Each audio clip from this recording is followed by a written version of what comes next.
Welcome back to my channel. I've been hearing a lot of things about custodial parents and child support, and depending on who is paying child support, who should file for the child.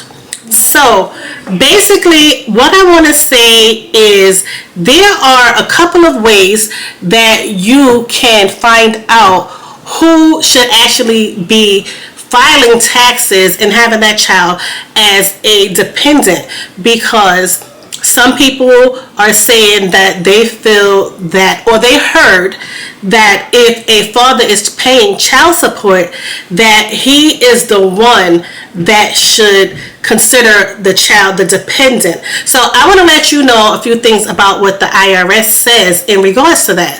Well, there are four things that need to happen for a child to be considered a dependent. So it's not just the fact that the parent, whichever parent, the mom or the dad, is paying child support, that child gets to be that person's dependent. It doesn't go like that. There are more qualifying factors that has to happen in order for that particular child to be considered a dependent of a parent. So by listing a dependent on your return, you are informing the IRS that your dependent has passed all of the qualifications for that child to be your dependent. So how is that? So there are four things that must happen. So I don't want you to worry if you are the custodial parent and you're getting child support from another parent, because the IRS has their own specific guidelines. So I'm going to tell you right now what those are. So a qualifying child may enable a taxpayer to claim several tax benefits. This is why people want to have the advantage of claiming those benefits. So you get certain benefits or credits for claiming that child. So the four things that the IRS will require and look for if you are claiming that child, the first thing they're going to look for is the relationship. So the taxpayer's child or stepchild, whether by blood or adoption, foster child, sibling or step-sibling, or a descendant of one of these. So that relationship has to be established. The IRS wants to know that there is a relationship that qualifies you to have that child as your dependent. So that's the first thing. The second thing is residence. Has the same principal residence as the taxpayer for more than half of the tax year. There are some exceptions that apply in certain cases. For children of divorced or separated parents, temporary absences of children, and for children who were born during that same year. So if you're pregnant and you have a child towards the end of the year, that child is technically not there yet until the child is born, but you can still claim that child. So in that instance, there's a exception.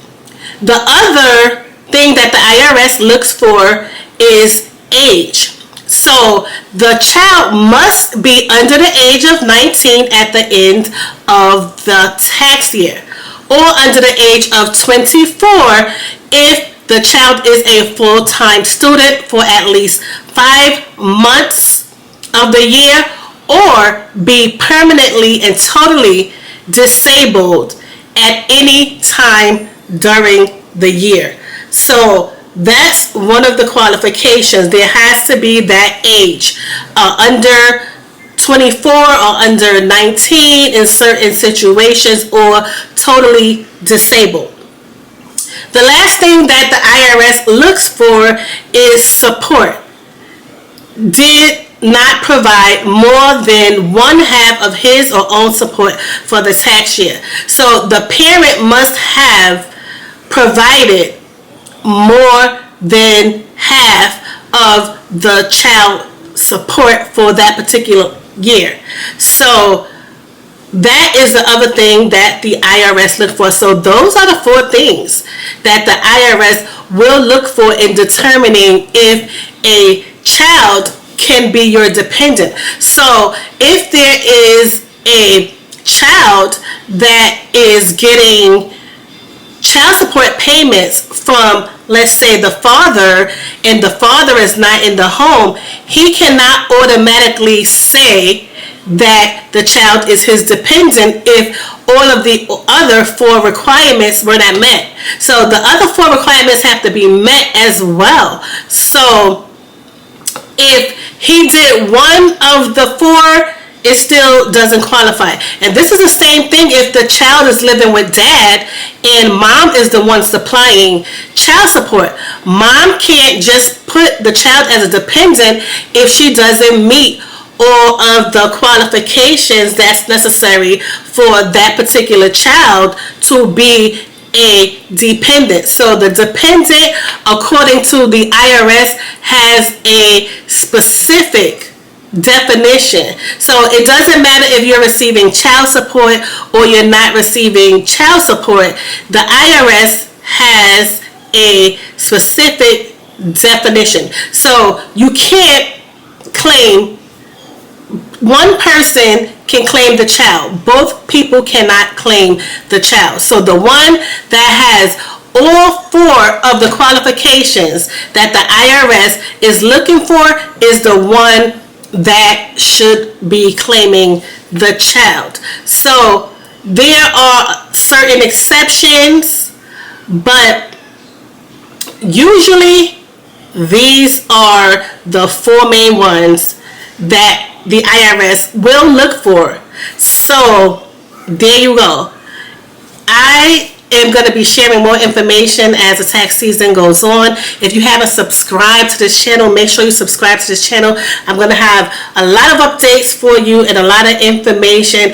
And comment and let me know what you are thinking of when it comes to the dependent or the child tax credit or any other thing relating to taxes that you may want to know or you have a question about, because I've seen so many people ask this question, ask me this question as well. Who should file the child as a dependent? So as I said, there are also other exceptions. We'll talk about that in another video. Subscribe and I will see you in the next video.